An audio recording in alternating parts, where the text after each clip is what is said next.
बिस्मिल्लाहिर्रहमानिर्रहीम। अस्सलामु अलैकुम वरहमतुल्लाहि वबरकातुहू।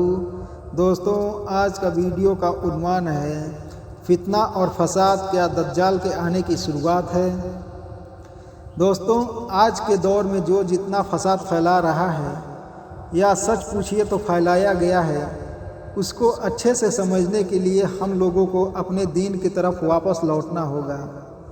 आज चारों ओर नफ़रत और मार काट का माहौल फैला हुआ है और ऐसी बुराई फैलाने वाले लोगों को भी अच्छी बात समझ नहीं आ रही। ऐसा लग रहा है इंसानों के बस्ती में इंसान न रहे और चारों ओर सिर्फ हैवान फिर रहे हैं। हम लोग बचपन से ही किताबों में पढ़ते आए हैं कि इस दुनिया में सबसे बड़ी मुसीबत जो इस कौम पर आएगी वह दज्जाल का फितना होगा। दज्जाल का मतलब होता है झूठा। अल्लाह के रसूल ने यह खबर दी कि दज्जाल के फितने के वक्त इस दुनिया का माहौल बहुत ख़राब हो जाएगा। कुछ लोग सच को झूठ कहेंगे और झूठ को सच। अच्छे इंसान को मारा पीटा जाएगा और बुराई करके खुशियाँ मनाई जाएगी। दज्जाल इतना बड़ा फरेबी और झूठा होगा कि अपने एक हाथ में जन्नत लेकर चलेगा तो दूसरे हाथ में जहन्नम लेकर चलेगा। वह दज्जाल खुद को खुदा कहेगा। जो इंसान उस फरेबी को खुदा मानने से इनकार करेगा तो दज्जाल उसे मारेगा, पीटेगा और अलग अलग तरह से तकलीफ़ देगा और दिखावटी जहन्नम में डाल देगा।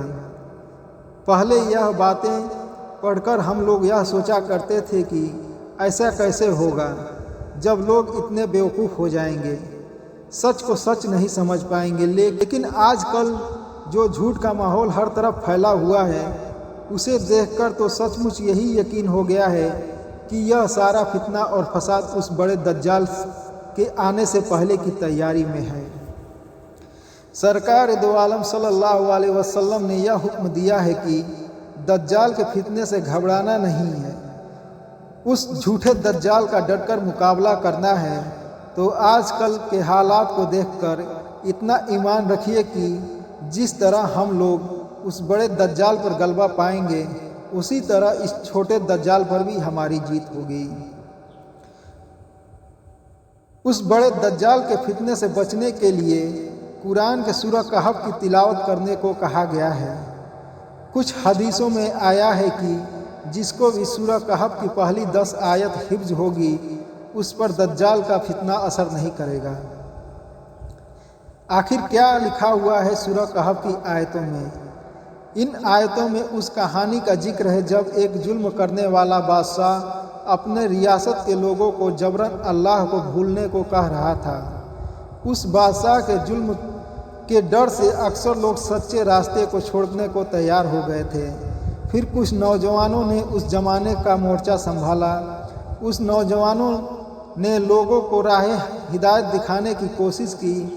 इस बात से नाराज़ होकर उस जुल्मी गुमराह बादशाह ने उन नौजवानों को सजाए मौत दे दी। सूरह कहफ में उन नौजवानों की कहानी बताते हुए अल्लाह फरमाता है कि क्या तुम्हें मालूम है जब वे नौजवान जुल्म से बचने के लिए भागकर गुफा में पनाह लिए और दुआ किए कि ऐ हमारे रब, हमें अपने पास से रहमत दे और हमारे काम को कामयाबी।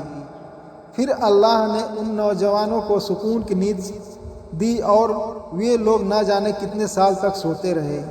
इसी बीच वह जुल्मी बादशाह हलाक और बर्बाद हो गया। उन नौजवानों की तारीफ में अल्लाह कहता है कि वह कुछ नौजवान थे जो अपने रब पर ईमान लाए और अल्लाह ने उनकी सोच और समझ ज़्यादा कर दी। यही नहीं, अल्लाह ने उनके दिलों को मजबूती दी ताकि वह उस जुल्मी बादशाह के सामने हिम्मत से खड़े होकर बोल सकें। आज के दौर में भी छोटे दज्जाल के मुकाबले के लिए कुरान की यह आयतें हमें रास्ता दिखा रही है। हमारे ज़माने के नौजवानों की है कि वह लोग इस छोटे दज्जाल के खिलाफ मोर्चा संभालें। अल्लाह ने हम लोगों को और ख़ासकर हमारे नौजवानों को यह मौका दिया है कि हम झूठ और फरेब के खिलाफ आवाज़ उठा सकें।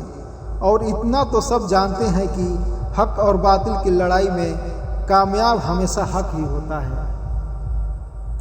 अफसोस सिर्फ इस बात का है कि कामयाबी का रास्ता मालूम होने के बाद भी हम लोग न जाने कहाँ कहाँ भटकते फिर रहे हैं।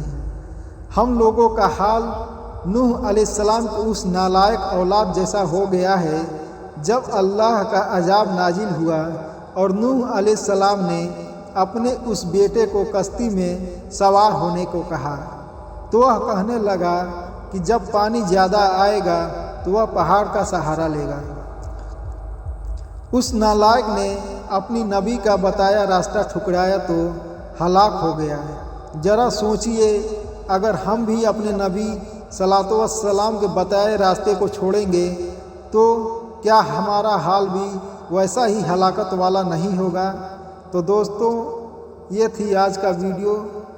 दोस्तों, अगर ये वीडियो आपको पसंद आया तो लाइक, शेयर और कमेंट करें और GS वर्ल्ड फैमिली को सब्सक्राइब करें। तब तक दुआओं में याद रखें। अस्सलामु अलैकुम व रहमतुल्लाहि व बरकातहू।